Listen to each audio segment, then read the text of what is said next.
a locked attic, a hidden girl, and a truth too dark to ignore. Welcome to Crimson Whisper. I am your host, Bramwell. Share in the comments where you're tuning in. I value every word. Now, let's begin.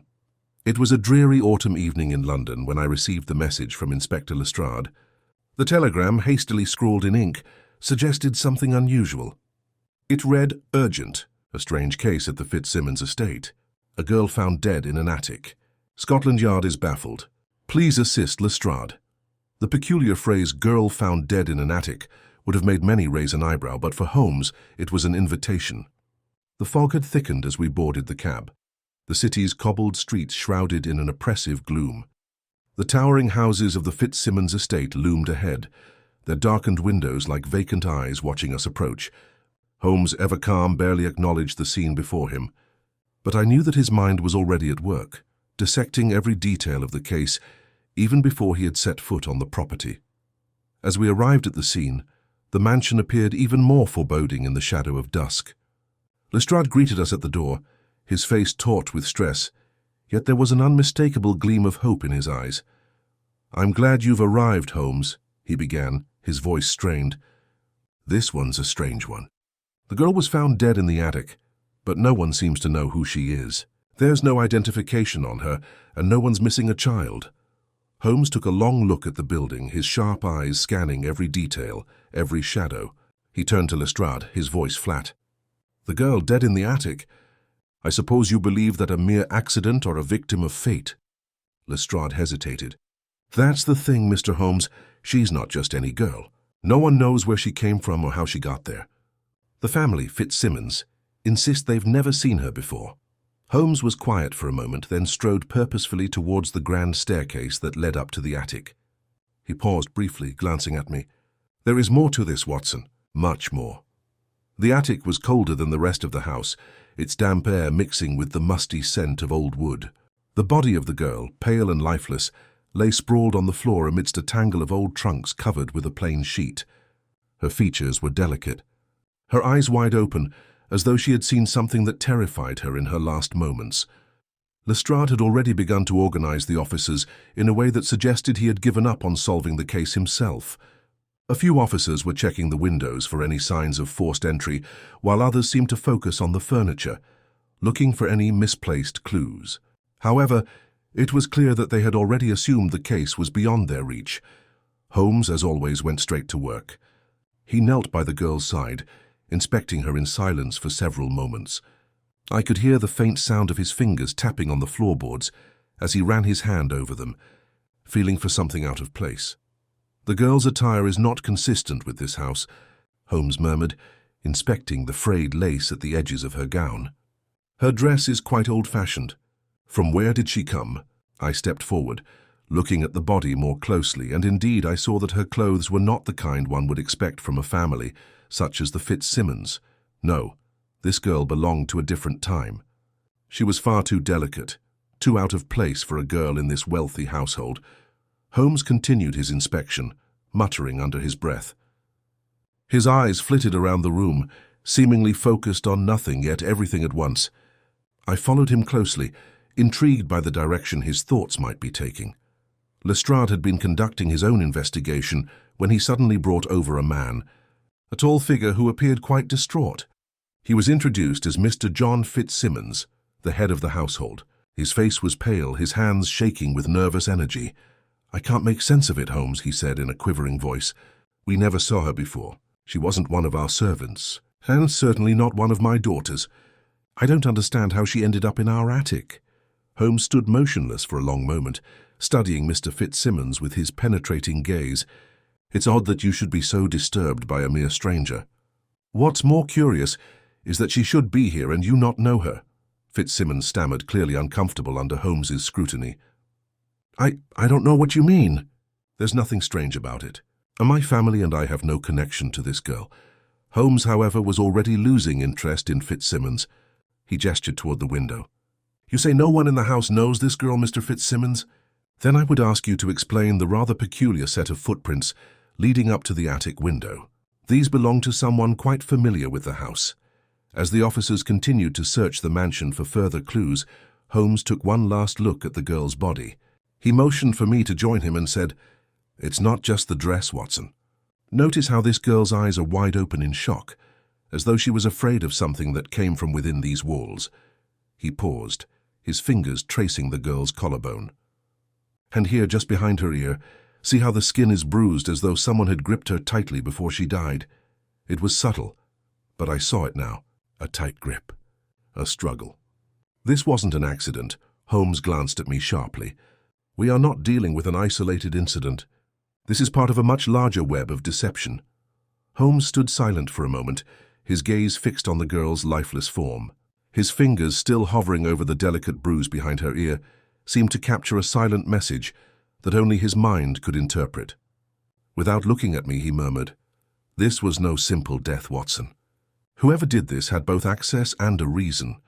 I leaned closer to the body, feeling the chill in the air deepen as if the very atmosphere were holding its breath. Holmes straightened and turned towards the window once more, his eyes narrowing as he studied the faint marks in the dust on the windowsill. "Someone familiar with this house," he repeated thoughtfully, his voice colder now. "Someone who knew exactly where to hide." Lestrade, still flustered and visibly anxious, approached. "What are we to do now, Holmes? We have no leads, no explanation for the girl's presence here, and no trace of who could have left her in the attic." Holmes ignored him for a moment, stepping towards the door and signaling for me to follow. "Come, Watson. There's more to be discovered. We've barely scratched the surface."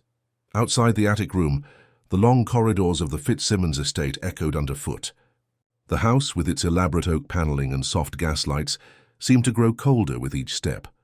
Holmes moved quickly, his long strides effortless as he continued to think aloud. "It is curious that Mr. Fitzsimmons should be so distraught. There is something in his demeanor that does not quite match his words. Anxiety is one thing, but guilt often betrays itself in the eyes. He is hiding something, Watson, and we must press him further." I couldn't help but feel uneasy as we made our way to the grand staircase. "Do you think Fitzsimmons could be involved?" I asked, keeping my voice low. Holmes did not answer immediately. His face remained unreadable, but I knew that the wheels in his mind were turning with methodical precision. "It is too early to say, Watson. But he is certainly not without suspicion. We must understand his connection to this tragedy, if any, and uncover where his actions or omissions have led us." At the base of the stairs, we were met by the housekeeper, an elderly woman with a frail expression and hands that shook ever so slightly as she greeted us. She led us through the sprawling hallways, explaining in a hesitant voice that the Fitzsimmons family had been hosting a dinner party that evening and had only just discovered the girl in the attic when one of the guests had gone, upstairs to retrieve a hat. "It's the strangest thing. Mr. Holmes," she said, wringing her hands, "we've been working here for years and I've never seen that girl before. The master, he's a quiet man, keeps to himself mostly. But his family, they're all good folk. I can't imagine any of them bringing a girl like her into the house." Holmes listened, his face impassive. "Has anyone seen Mr. Fitzsimmons this evening, prior to the discovery of the body?" The housekeeper hesitated, her eyes darting nervously. "Well, Mr. Fitzsimmons, he wasn't downstairs when the body was found, sir. But then again, none of the family was. I thought they were all at the dinner party. It wasn't until they came up and found the girl that they panicked." "How long had the dinner party been going on before the discovery?" "About an hour, sir. The guests were still finishing their wine when the commotion began. Holmes raised an eyebrow, a subtle yet telling gesture. "And when was the last time anyone saw the girl alive?" The housekeeper shuffled her feet uneasily, and after a pause she answered, "No one saw her, Mr. Holmes. She didn't belong to the household. The master and his family, they didn't know her, that's for certain." With that, we were led into a cozy sitting room. I could see that Holmes's mind was already calculating the next step. He observed the room with his usual intensity, his eyes narrowing as they darted between the portraits on the walls, the finely crafted furniture, and the faintly flickering fire. I could not help but feel the weight of the mystery settle deeper as we took our seats. The clock on the mantel ticked with ominous precision, and the shadows stretched across the room like creeping fingers. Lestrade, still waiting by the door, was growing impatient. "Holmes, surely we should speak with the family now. They've been through a lot, but we need answers. Mr. Fitzsimmons is waiting downstairs." Holmes glanced at the inspector for the first time since we arrived. Patience, Lestrade. A hasty approach will yield nothing. The truth will emerge when we are ready to ask the right questions. Then what do you suggest? Lestrade pressed. Holmes leaned forward, his eyes glinting with a sharp, calculating light. I suggest we begin with the girl's movements, her life before she arrived here. This house holds many secrets, but it is not the first place she's been. We must find where she came from and why she ended up dead in that attic. The housekeeper looked startled at his words. But we've already searched everywhere, Mr. Holmes, we've asked everyone. Not everyone, I dare say, Holmes replied coolly. There is one person who might know more about this than anyone here, the girl herself. We need to speak with the servants who worked closest with the Fitzsimmons family. And we must be certain of Mr. Fitzsimmons' whereabouts that evening. I caught his gaze, understanding that what Holmes was implying was far from straightforward. This was no accident. This was an act of meticulous design, and we were merely beginning to understand the intricate web of connections that would soon be revealed.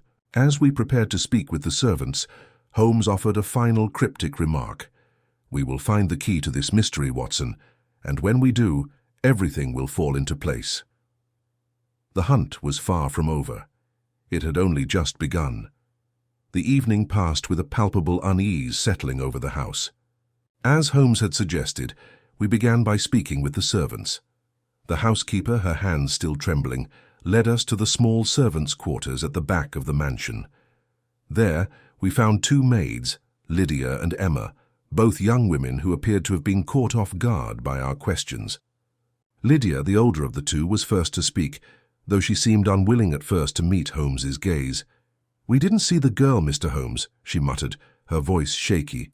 "None of us did, but we did hear noises, strange noises." Holmes raised an eyebrow. "Strange noises, Miss Lydia."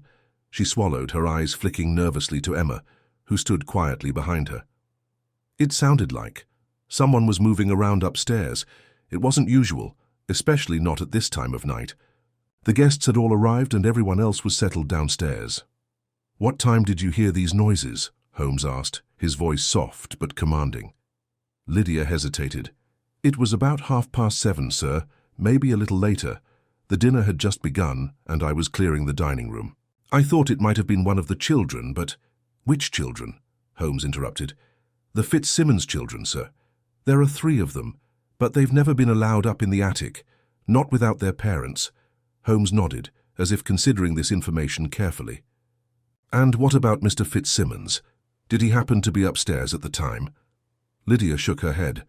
"No, sir, we were all downstairs with the guests. Mr. Fitzsimmons was talking with Lord Harrington in the drawing room. I never saw him go up." Holmes stood still, his mind clearly turning the details over, weighing their significance. After a brief moment, he turned toward Emma, who had remained silent, her eyes downcast. "And you, Miss Emma," Holmes said, his tone shifting to one of gentle curiosity. "Did you hear anything unusual that evening?" Emma looked up at him, her face pale but resolute. "I didn't hear anything, Mr. Holmes. I was in the kitchen, helping cook the last course, but I did see something when I was on my way to the pantry. The door to the attic. It was slightly ajar." Holmes's expression sharpened. "The door to the attic, was it locked before?" Emma nodded quickly. "Yes, sir. It's always locked when the family's not using it. Only Mr. Fitzsimmons has the key." I could see Holmes processing this new piece of information. The girl had been dead for some time by the time she was discovered, yet the attic door had been unlocked, an unusual detail, especially considering the family's strict rules. "I see," Holmes said slowly, his gaze sweeping over Emma. "And did you inform anyone of this?" Emma's eyes widened slightly, and she shifted uncomfortably. "I thought I was imagining things, sir. The dinner was just beginning, and I didn't want to cause a fuss." Holmes seemed to accept her answer, but filed away the detail for future reflection. "Thank you, Miss Emma," he said, turning to Lydia. "And you, Miss Lydia, were you able to find anything out of the ordinary after the noises you heard?" Lydia shook her head, her lips tight. "No, sir. I just went about my duties. I didn't want to trouble anyone." Holmes glanced at me, his eyes glinting with the kind of quiet intensity that signaled he was connecting dots no one else could see. "I have a feeling, Watson, that this case is more than a simple disappearance or a momentary lapse in security. The girl didn't simply wander into this house. Someone brought her here and someone intended for her to be found. Lestrade had been pacing outside the room, waiting for any significant information. As Holmes emerged from the servants' quarters, the inspector quickly approached, his brow furrowed in frustration. "Well, Holmes, have you found something?" Holmes gave a slow, deliberate nod. "I have no doubt that this was a planned act, Lestrade. Whoever left the girl in that attic knew the house intimately. They knew about the locked door, and they knew it would be unlocked during the dinner party. They knew exactly when the family and staff would be distracted." Lestrade looked bewildered. "But who would want to do that, and why?" "That is what we must uncover," Holmes replied, his voice steady but infused with the thrill of the chase. "The girl's appearance here was not a coincidence, nor was her death, but the key lies in her identity. Once we know who she is, we will know who had the motive, and who stood to gain from her death." Lestrade seemed to accept this explanation, though he appeared more troubled than ever. "So what do we do now?" Holmes turned and started walking back toward the staircase, his steps purposeful. "We need to examine the rest of the house. The family has secrets, Lestrade, and I intend to find them." I followed him, my thoughts racing. The mystery was deepening, and every step Holmes took seemed to unravel the web a little further. The answers were hidden somewhere in this house, but the question remained: who had placed the girl in the attic, and why? As we ascended the stairs, again I found myself reflecting on the small details, each one seemingly insignificant, but in Holmes's mind, all of them were pieces of the puzzle. It was a game of patience and intellect, and Holmes was the master. I only hoped we would find the answers before the web grew too tangled to unravel. Holmes stopped at the top of the staircase, his gaze drawn once again to the hallway. "We must speak to the children, Watson. The truth often lies in the most innocent places." I felt a sudden chill, knowing that the next conversation might hold the key to unlocking everything. The Fitzsimmons children had been hidden from view so far, and their silence had only deepened the mystery. Would they reveal something unexpected? I could only hope that Holmes's sharp intuition would lead us to the truth. The hallway was thick with silence as we approached the door to the Fitzsimmons children's quarters. Holmes moved with his usual quiet confidence, and I couldn't help but feel a growing tension in my chest. The children, by all accounts, had been kept out of the spotlight, mysterious figures hidden behind their parents' walls, out of sight. Yet now, Holmes was certain that the key to this case rested in their hands. The door to the children's room opened with a soft creak, revealing a scene that felt strangely normal in its innocence. The room was decorated with floral wallpaper, and rows of well-worn books stacked neatly on a bookshelf. A dollhouse sat in one corner, its delicate wooden doors reflecting the soft glow of the gaslight. There were no signs of distress, no indication that something so tragic had just unfolded within the walls of this very house. 3 children sat at the center of the room, each one looking slightly uncomfortable under our gaze. They were all seated on the floor, hands folded politely, as if waiting for a lesson. The eldest, a boy of perhaps 10 or 11, looked up at us with a mixture of curiosity and apprehension. His 2 younger sisters, one around 8 and the other no older than 5, sat closer to him, their wide eyes following every movement we made. Holmes didn't waste time with pleasantries. He went directly to the point. "I understand you were all upstairs this evening, children. Tell me, did you see anything unusual before dinner?" The eldest boy, who appeared to be the more composed of the 3, answered first. "We were upstairs, Mr. Holmes, but we didn't see anyone except Mama and Papa. We were playing with our toys." Holmes's eyes never left the boy as he processed the answer. There was a hesitance in the child's voice, a subtle tremor that was impossible to ignore. "And the girl?" Holmes asked, his tone calm but pressing. "Did you see a girl in the house, perhaps in the attic?" The boy hesitated, his eyes flicking nervously to his younger sisters. The younger girl, the one closest to him, reached out to tug at his sleeve. "Who's the girl, mister?" she asked in a quiet, almost childish whisper. "We don't know anyone named—" "Enough!" the older boy snapped, cutting her off before she could finish. His eyes widened and he cast a brief glance at Holmes, as though trying to gauge the detective's intentions. "We didn't see anyone like that." I don't know what you mean. Holmes didn't press the matter further. Instead, he turned his gaze to the younger girl. You didn't hear anything, perhaps? Footsteps or voices in the attic? She shook her head, her blonde curls bouncing with the motion. No, mister. We just played with our dolls. We didn't go near the attic. Mama said we were to stay away from there. Holmes's fingers tapped gently on the edge of the doorframe as he reflected on their words. He turned to me with a slight frown. Curious, he muttered under his breath, then returned his focus to the children. What about the attic? Has anyone been up there recently? Has anyone spoken of it? This time the older boy shifted uncomfortably, casting a glance toward the doorway before speaking. We heard voices a few days ago, he admitted quietly, lowering his voice almost to a whisper. I didn't tell Mama because she'd be upset. I didn't know who it was, but I heard someone upstairs talking. Holmes's expression grew sharper, his eyes narrowing ever so slightly. When did you hear these voices? He asked, his voice low but steady. A few nights ago, the boy said, his hands tightening into fists at his sides. I thought it was just a dream, but I'm sure it was real. The sounds, what kind of voices? Holmes interjected, his voice now tinged with a note of urgency. The boy looked torn, his face betraying the internal conflict of whether to reveal more. Finally he spoke. It sounded like someone was crying. Or maybe begging. A cold shiver ran down my spine. This new revelation brought a deeper layer of uncertainty to the case. Someone had been in the attic before, perhaps several days ago. And those voices, if they had indeed been real, could have been a cry for help. Before the tragedy had even occurred, Holmes turned back toward the hallway, his mind clearly racing as he absorbed the new information. Thank you, he said quietly, dismissing the children with a gentle nod. You have been very helpful. As we made our way back down the hallway, I couldn't shake the sense of unease that had begun to build within me. The children's reluctance, their veiled responses, suggested that they knew more than they had let on. Yet Holmes seemed unfazed, his gaze still fixed on the unfolding mystery. Holmes, I said, breaking the silence as we descended the stairs. What do you make of the boy's confession?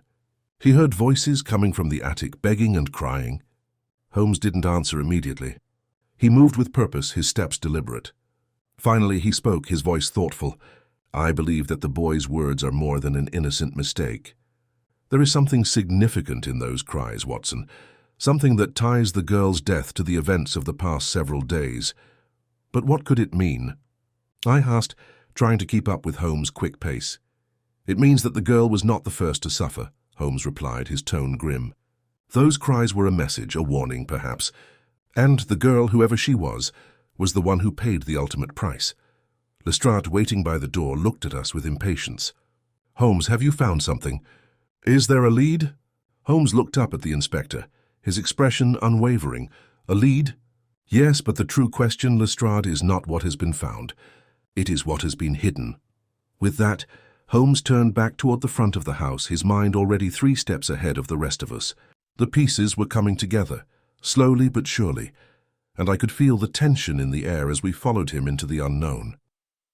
The case was far from over, and we were on the verge of uncovering something that would change everything. The truth, as Holmes knew all too well, was always hiding in plain sight. It was only a matter of time before it revealed itself. As we made our way back to the drawing room, I couldn't shake the feeling that something was slipping just out of reach, like a fleeting shadow dancing at the edges of the mind. Holmes, however, seemed entirely focused, his eyes gleaming with the kind of quiet intensity that I had come to recognize as the precursor to a breakthrough. His thoughts, I knew, were unraveling the case with methodical precision, as always. Lestrade, who had been hovering near the entrance, shifted impatiently as we entered. Holmes, any conclusions yet? The family is getting anxious, and frankly, I don't know how much longer I can keep them in the dark. Holmes glanced briefly at the inspector, before turning to face the assembled members of the Fitzsimmons family, who were seated in the large, dimly lit room.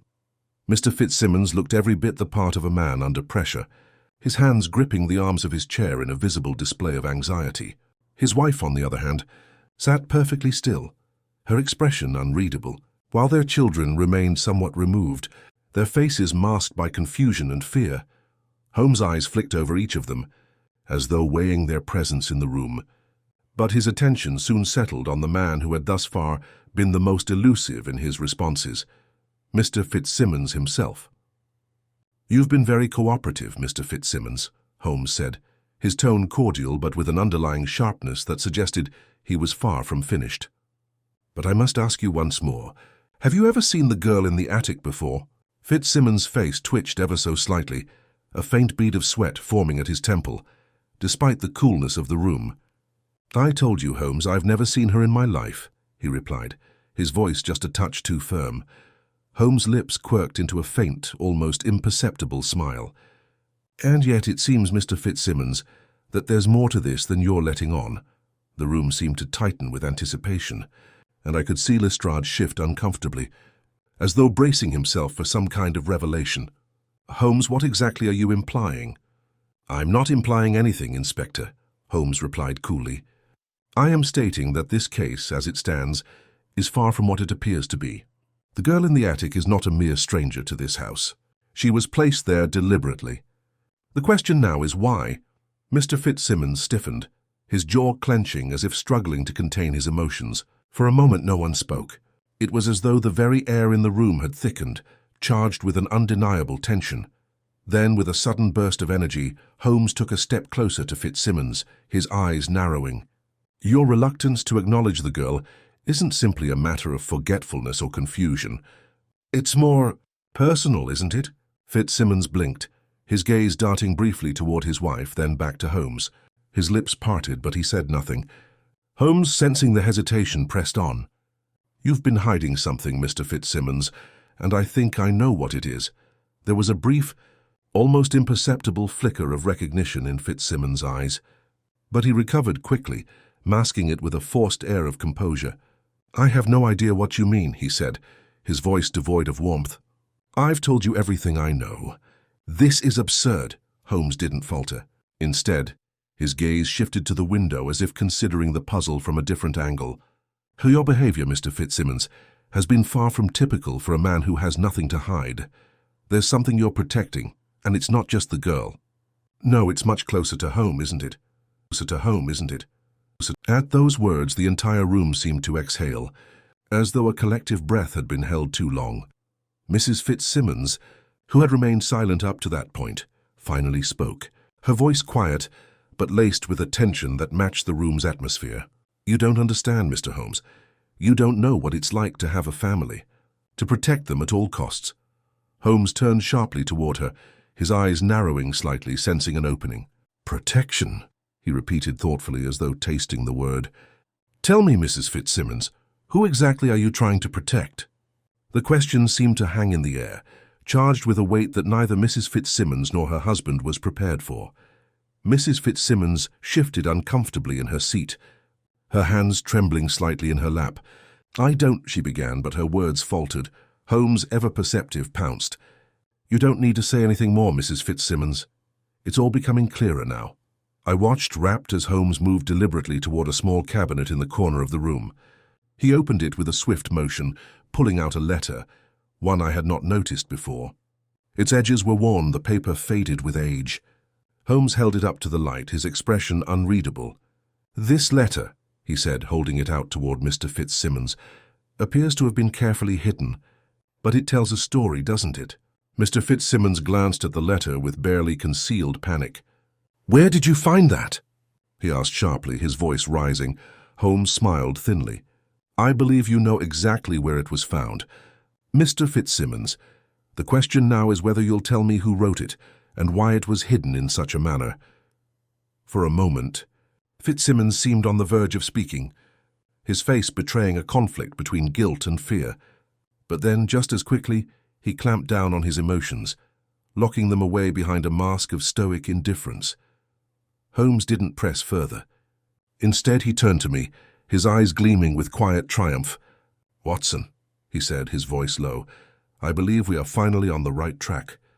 The truth was coming into focus, and though it had taken longer than expected, I felt a sense of certainty that it was within our grasp. This mystery was far from over, but I knew that with each step, Holmes was drawing closer to unraveling the tangled web that had led to the death in the attic. And when the final pieces fell into place, the entire story would make sense. All we had to do was wait for the right moment. The atmosphere in the drawing room had thickened into something almost suffocating. Every word, every movement, seemed weighted with secrets that threatened to burst forth at any moment. Fitzsimmons, his face pale and drawn, still hadn't made a move to claim the letter, and Mrs. Fitzsimmons, her gaze fixed on the ground, seemed too overcome by something to speak. I could sense the tension mounting, and yet Holmes was as calm as ever, his mind ticking away at a speed I could only hope to follow. He placed the letter back in the cabinet, the motion so deliberate that it seemed almost dismissive, as if he were playing a game that only he knew the rules to. Turning toward the family, he folded his arms with an air of finality. I believe, Mr. Fitzsimmons, that you are protecting someone who means far more to you than this facade of innocence you've maintained. Fitzsimmons clenched his jaw, his eyes flicking briefly toward his wife. It was a fleeting glance, but it was enough. Holmes noticed. "Who is it, Mr. Fitzsimmons?" he asked softly. "Who are you protecting?" The silence that followed was like a drumbeat, heavy and unrelenting. Then, for the first time, a crack appeared in Fitzsimmons' demeanor. His shoulders dropped, and his breath seemed to come with difficulty. "I've told you everything," he muttered, his voice barely a whisper. "The girl, the attic, it wasn't supposed to be like this." Holmes stepped closer, his eyes never leaving the man. What wasn't supposed to be like this? What was the original plan? Was she supposed to be hidden here? Mr. Fitzsimmons let out a long, shaky breath, and then looked at his wife, who finally seemed to lose her composure. She reached for his hand, her fingers trembling. "This wasn't supposed to happen. I never wanted this." Holmes's gaze flicked between the two of them, piecing together their unspoken words with the skill of a master. "Mrs. Fitzsimmons, you were involved in this as well, weren't you? What part did you play?" She shook her head, her eyes welling with tears. It wasn't supposed to go this far," she whispered. "It was supposed to be temporary. Just until we figured out what to do. I never thought it would come to this." Fitzsimmons stood abruptly, his chair scraping the floor with a sharp noise. "Enough," he snapped, his voice rising with frustration. "You have no idea what we've been through." Holmes remained unmoved, his voice cool and steady. "I have a pretty good idea, Mr. Fitzsimmons, but I still don't understand everything. What exactly happened in the attic? Why was the girl there? And why was she left to die?" Fitzsimmons' face twisted with anger and guilt. "It was supposed to be an arrangement. A deal. We were desperate. The girl, she had information. Information we needed." "Information?" Holmes asked, his brow furrowing. "What kind of information?" Mrs. Fitzsimmons, her voice trembling, finally spoke. Her words rushed. She was going to expose us. She knew about the money we were hiding, the things we'd been doing behind closed doors. We couldn't let her ruin everything. I felt a sudden chill at her words, as though a shadow had passed over the room. Fitzsimmons, too, looked troubled, but his expression remained hardened. "She was dangerous," he muttered. "She had too much leverage. We didn't want to hurt her, but we had to do something to protect ourselves." Holmes's expression remained unchanged, but I could see the wheels turning in his mind. He was piecing together the puzzle, seeing the connections where others might not. "So you trapped her," he said quietly, his words like a verdict. "You kept her in the attic, hidden away, hoping she wouldn't expose you. And when she got too close, when she started threatening to tell someone, you killed her." Mrs. Fitzsimmons gasped, and Fitzsimmons stiffened, but neither of them denied it. "We didn't mean for it to happen," Mrs. Fitzsimmons pleaded. "We just wanted to control the situation, to keep things quiet. We thought we could make her go away." Holmes tilted his head slightly, considering their words. "And how did you think you could control someone like her? Someone who already knew too much?" Fitzsimmons' voice dropped to a low, bitter tone. "We didn't think it would end like this. We thought if we kept her locked away for a little while longer, she'd forget about it. But then—" His voice trailed off, and I could see the guilt in his eyes. "Then she started talking about going to the police. She started writing things down, telling us she'd expose us all. Did you try to silence her before?" Holmes asked, his voice cutting through the tension like a knife. Mrs. Fitzsimmons' face paled, and she nodded faintly. We tried to threaten her, to scare her into silence. But it didn't work. She was too determined. She wouldn't back down. Until you had no choice," Holmes said, his words like an accusation. Fitzsimmons looked away, his eyes flickering with guilt. "I didn't want to kill her," he muttered. But we were running out of options. She was going to ruin everything. My family, my business. I couldn't let it all fall apart because of one person. Holmes paused for a moment, allowing the weight of the confession to settle in the room. Then he spoke, his voice calm but firm. "And so you took her life, hoping to bury your secrets along with her. But your efforts have failed, Mr. Fitzsimmons, because now we know the truth." Lestrade, who had been silent up until now, stepped forward, his hand hovering near his pocket, as if he was already thinking about the next steps. "You're under arrest, Mr. Fitzsimmons, for the murder of the girl in the attic." Fitzsimmons sank back into his chair, defeated. Mrs. Fitzsimmons looked at her husband with a mixture of fear and sorrow, and I could see the weight of their actions bearing down on them, crushing them under its finality. Holmes turned toward me, his gaze sharp. "The case is solved, Watson, but the consequences are only just beginning." As we left the room, the air outside felt colder than it had before. The mystery was over, but the story would haunt this family for years to come.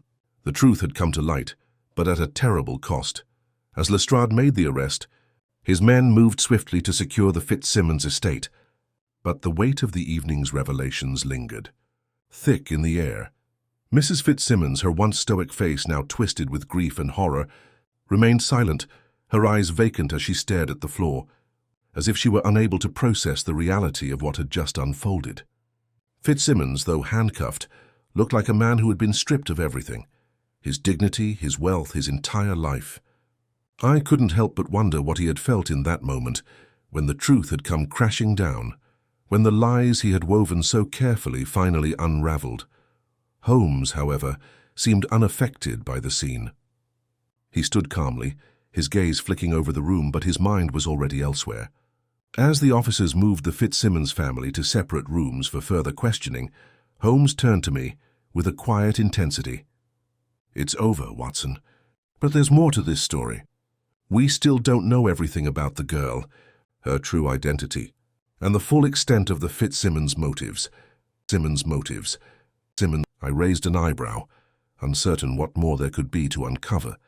"You're suggesting this wasn't simply about keeping their secrets? That the girl was more than just a threat to their business?" Holmes gave me a pointed look, the sharpness in his eyes betraying his thoughts. "Exactly. The girl was merely the trigger. But what she knew and who she was could change everything." We made our way to the small study in the back of the estate, away from the commotion. Holmes had been observing the way the Fitzsimmons family interacted, how their every move seemed calculated. Yet there was something deeper in their actions that he was still trying to piece together. Once we were settled, Holmes turned to me. "Watson, we must take a closer look at the girl's background. Her connection to the Fitzsimmons family isn't coincidental. There's something far more insidious at play here." I nodded, though my mind was still racing to piece together the details. But what could it be? They confessed to the murder, and their reasoning seemed straightforward enough. She was going to expose their secrets. Holmes shook his head slightly. "That's what they want us to believe, Watson. The girl was certainly a threat, but I suspect her death wasn't merely about silencing a secret. The way she was hidden, her presence in the attic, it wasn't simply to keep her from talking. It was a message. But to whom?" I felt a flicker of realization as Holmes spoke, the pieces beginning to fall into place. "You believe she was being used for something else? That the murder wasn't just to protect a family secret?" Holmes smiled faintly, but there was no joy in it. "Precisely. But it's not just the Fitzsimmons secrets we need to uncover. The girl knew something far more dangerous. And I believe that's what sealed her fate." He leaned back in his chair, his fingers steepled before him, as he considered the case. "The girl's identity is key. We need to know who she was, who her family was, who her associates were. If she was blackmailing the Fitzsimmons for money, as they claimed, she must have had something to bargain with. But what if it wasn't money? What if it was information? Information they couldn't afford to let out into the public. I sat back in my chair, thinking carefully. You believe the girl had some connection to their business dealings. But why would they hide her in the attic, if they could have simply paid her off or silenced her in a less public way? Holmes's eyes narrowed, a look of intense concentration clouding his features. Because this wasn't a simple blackmail scheme, Watson. The girl knew something about the Fitzsimmons dealings, something that couldn't be erased or covered up. It wasn't just about money or a threat to their reputation. It was about something far more dangerous. The silence between us was heavy, filled with the weight of his words. I could feel the tide of the investigation shifting once again, like a river suddenly finding its course. We had missed something crucial about the girl, but what? Holmes stood, moving toward a nearby desk where a stack of papers and documents lay. His eyes flicked over them quickly, scanning for any detail he might have overlooked. Watson, I believe the answer lies in the girl's past. She wasn't just a threat to their business. She was a pawn in something much larger. Something the Fitzsimmons were caught up in, whether they wanted to be or not. I rose from my chair, drawn by Holmes's certainty. Then what are we waiting for? We need to know who she was and why they were so desperate to keep her hidden. Holmes turned back to me, his expression more focused than I had seen it all evening. Exactly. And the first place to start is the letter. The letter? I echoed, not understanding what he meant. The one Fitzsimmons tried so hard to hide, Holmes said with a glance toward the desk. The girl must have left some trail, something that could have led to her identification or her connection to the Fitzsimmons. If we can find that, we'll have the key to the entire case.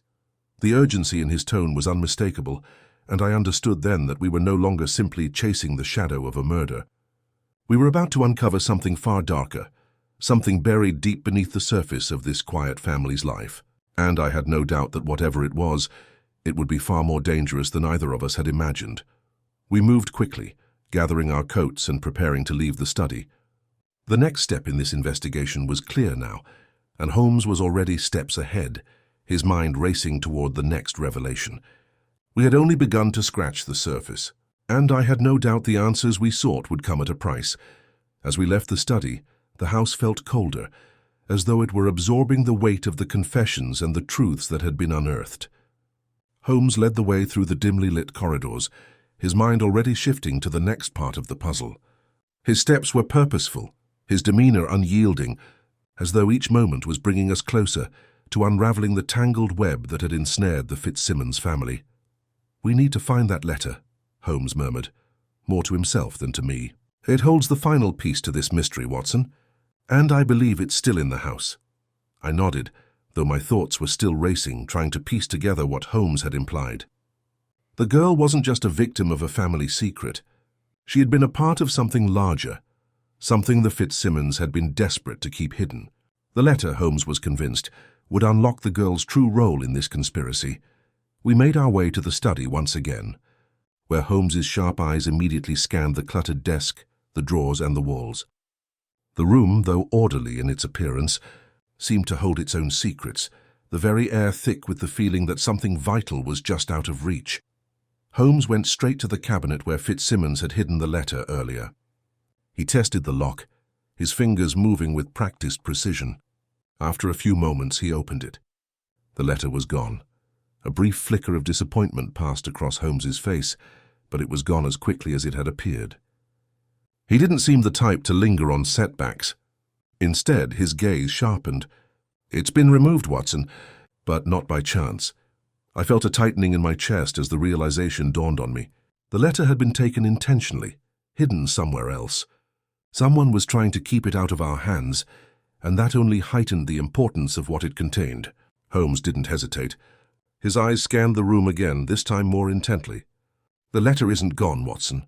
It's here somewhere." I watched as Holmes moved swiftly around the study, his every movement deliberate, his mind focused like a hawk on the hunt. He walked toward the bookshelf and pulled at a row of books, checking for any hidden compartments or concealed spaces behind them. There was something almost methodical about the way he approached every object in the room, as if he knew exactly what he was looking for and where it would be found. After a few moments of searching, his eyes lit up with triumph as he pulled a small leather-bound book from the shelf. "Here it is," he said quietly, holding it up for me to see. The letter was hidden in plain sight, disguised as a journal. I stepped forward, my curiosity piqued. But Holmes was already flipping through the pages, his fingers skimming over the ink that was now faded with time. "It was hidden well," he muttered, and carefully, just as we expected. Holmes stopped at a particular page, his eyes scanning the contents before he began reading aloud, his voice calm but filled with a quiet intensity.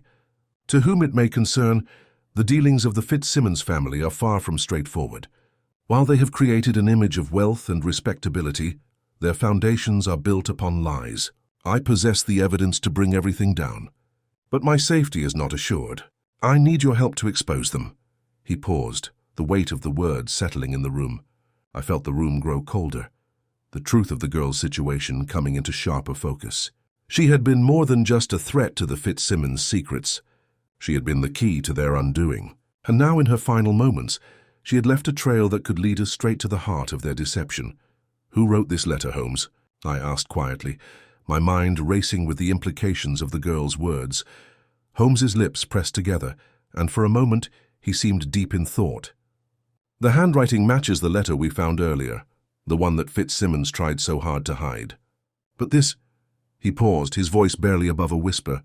"This was written by someone who knew the depths of the family's corruption, someone who was more than just a pawn." I felt a chill wash over me as Holmes's gaze fixed on the next part of the letter. His voice became more urgent as he read the final lines aloud. "If anything happens to me, the evidence will be hidden in the attic where no one will think to look." The weight of her final words hit me with a profound sense of dread. The girl had known her life was in danger. She had anticipated her death and, in her final moments, had left a final desperate clue. "She knew she wouldn't survive," I murmured. "She knew they would come for her, but she still managed to leave the truth behind." Holmes nodded, his expression grave. "She wasn't just a victim, Watson. She was a survivor right to the end. And she left us exactly what we need to bring the Fitzsimmons down." Simmons down.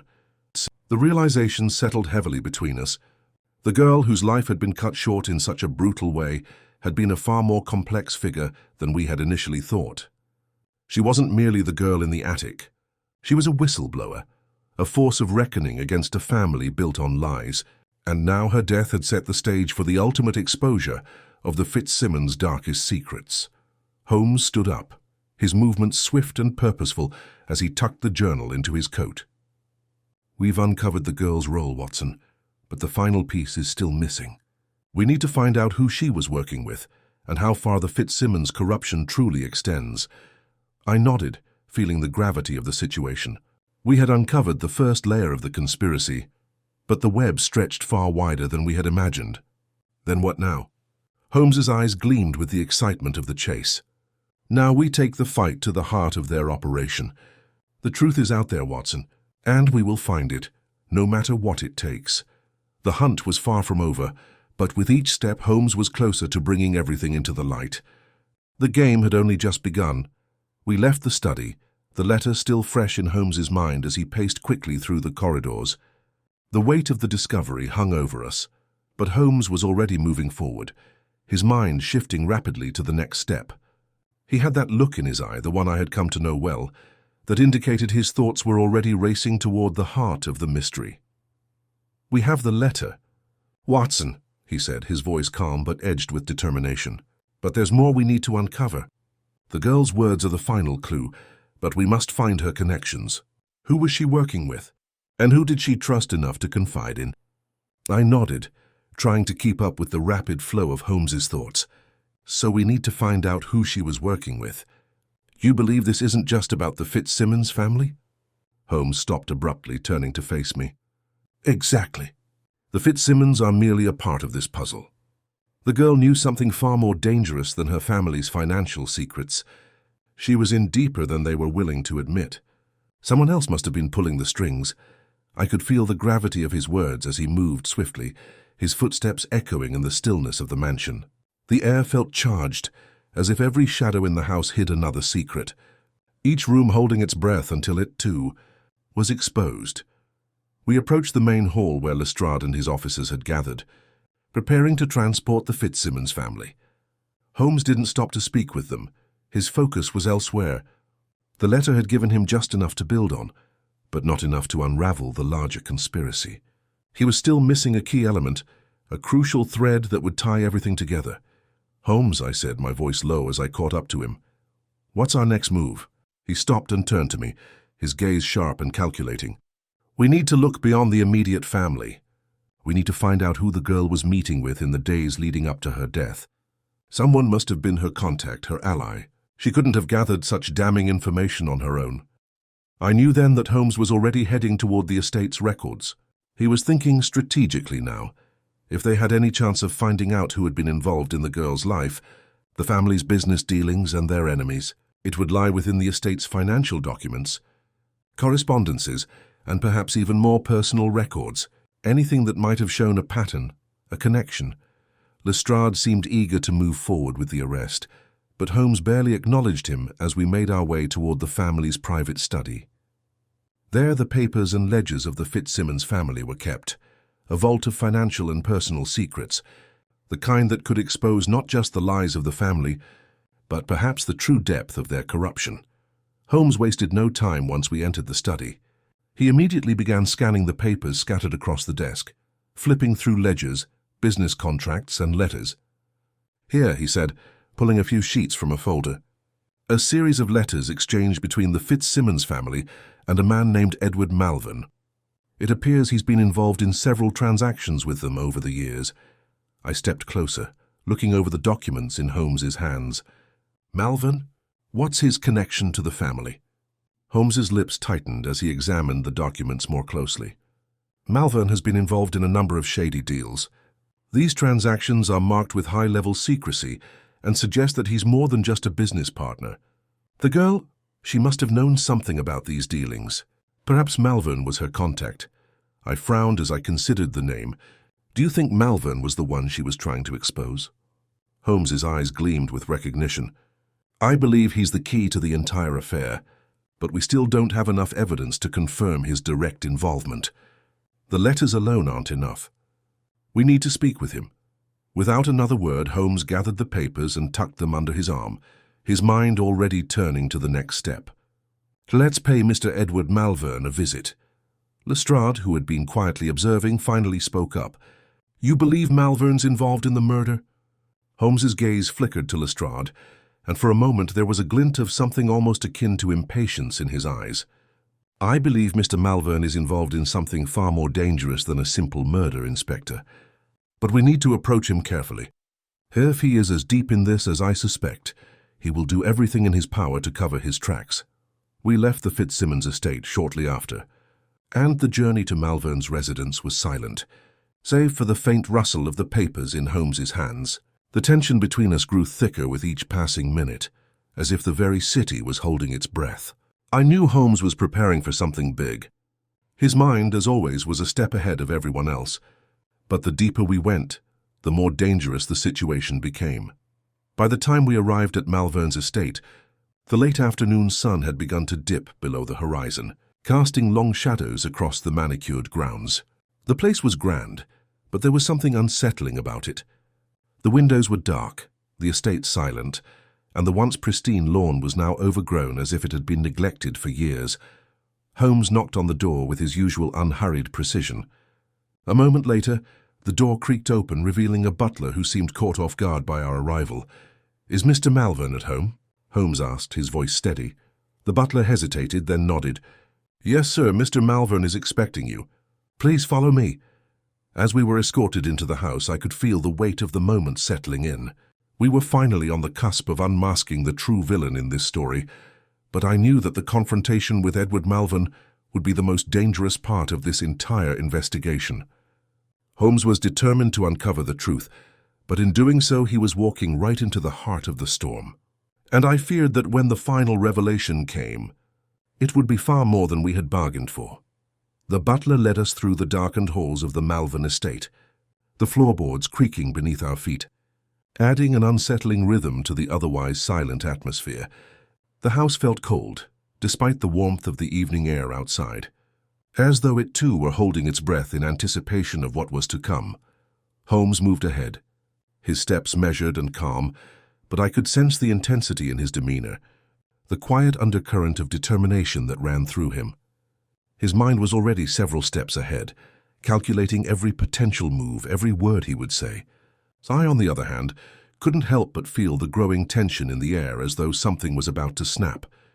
We were led to a large study where a fire burned low in the hearth. The room itself was dark, the flickering shadows giving it an almost sinister feel. There, standing by the window, was Edward Malvern, a tall man with sharp features and an air of authority that was hard to miss.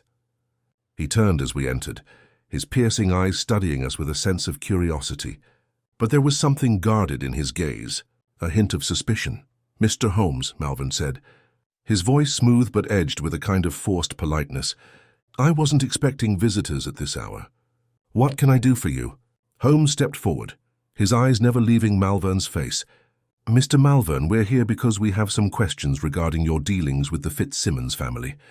Malvern's lips tightened slightly, and for a moment, I thought I saw a flicker of something, fear perhaps, pass across his face, but he quickly regained his composure, offering us a tight smile. "The Fitzsimmons family? I'm afraid you'll have to be more specific." "I'm involved with many people, Mr. Holmes." "Of course," Holmes replied, his voice low and steady, "but I believe the connection you have with them is of particular interest to us. We've discovered several transactions between you and the Fitzsimmons family, all of which appear to be highly irregular, even illegal in nature." Malvern's smile faltered for a moment, but he recovered quickly. "Mr. Holmes, I assure you, everything I do is above board. I have worked with the Fitzsimmons family for years. They are respectable people, and any transactions we've had were entirely legal." "Respectable people," Holmes mused aloud, his tone thoughtful. "That's what they want you to believe, isn't it, Mr. Malvern? I've seen the evidence myself. The dealings you've been involved in are far from legitimate. The question is, why were you so desperate to hide these transactions, and more importantly, why was the girl who was found dead in the attic investigating them?" Malvern's eyes widened for a brief second, and I could see his composure begin to slip. He took a step back, his hand instinctively going to the back of his neck. "What are you talking about? A girl? What does she have to do with anything?" Holmes didn't flinch, his gaze still fixed on Malvern as though he could see the lies beneath the surface. "Her name was Sarah Carlton. She was gathering evidence against you, Mr. Malvern. Evidence that could have brought everything to light, including the criminal activities you've been involved in with the Fitzsimmons family. You killed her to keep her quiet, didn't you?" Malvern's face drained of color, the tension in his posture becoming almost palpable. For a moment he said nothing, as though the words had caught in his throat, but then slowly his shoulders slumped, and he let out a long, drawn-out breath as though the weight of his guilt had finally broken through. "Yes," he said quietly, his voice barely a whisper. "I had no choice. She was going to ruin everything." Holmes didn't show any visible reaction to Malvern's admission, but his eyes were sharp with understanding. "You thought that killing her would solve your problems, that her death would keep everything hidden. But now you're caught and the truth is out. It's only a matter of time before the rest of your crimes are revealed." Malvern seemed to shrink in on himself, his previously confident demeanor crumbling away. "You don't understand," he said, his voice low and desperate. "It wasn't just about the Fitzsimmons family. I was in too deep. There were other people involved, people who would have destroyed everything I've built if they knew I was working with the Fitzsimmons. Sarah had uncovered that, and she was going to tell the authorities. I had no choice. She was too dangerous to leave alive." Holmes stepped closer, his voice softer now but still laced with the cold precision that came when he knew he had his suspect cornered. "So you killed her to protect your empire. But you didn't account for one thing, Mr. Malvern. You didn't account for me." For a long moment there was silence between them, Malvern's face twisted with a mixture of regret and anger. "I didn't think anyone would come after me," he muttered. "I thought I could control the situation. But now I've lost everything." Holmes remained silent for a moment, his eyes never leaving Malvern. "You've lost more than you think," Holmes said, his voice almost detached, as if speaking of a matter of little consequence. "You've lost your freedom, Mr. Malvern. You're under arrest for the murder of Sarah Carlton and the many crimes you've committed with the Fitzsimmons family." Malvern's shoulders sagged, the weight of the truth finally settling in. The facade of power and control had shattered, and now there was nothing left but the consequences of his actions.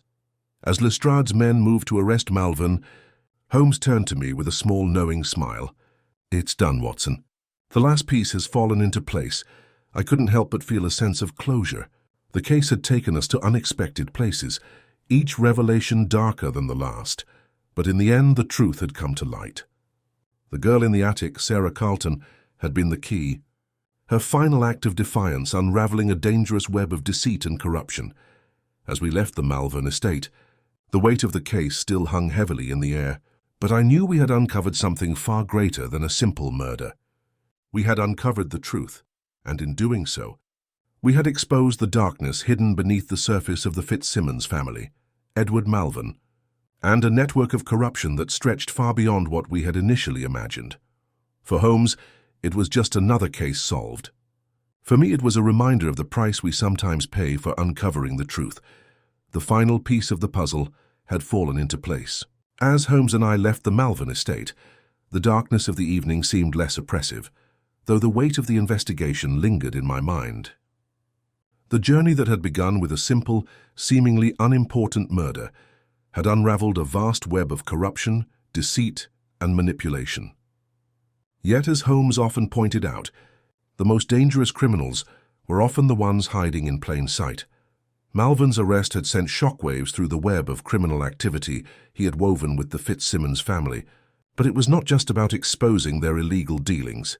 It was about something much deeper, the way power could corrupt, how people could become so entangled in their own lies that they would destroy anything in their path to preserve their facade of control.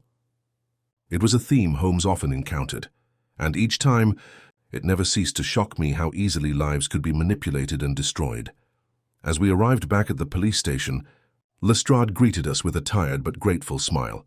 "It's all over, Holmes," he said, his voice carrying the satisfaction of a case closed.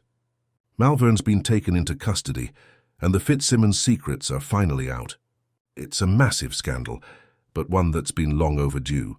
Holmes nodded thoughtfully, but his expression was more contemplative than celebratory. "The world is full of these kinds of scandals, Lestrade. This case may be over, but the cycle never ends.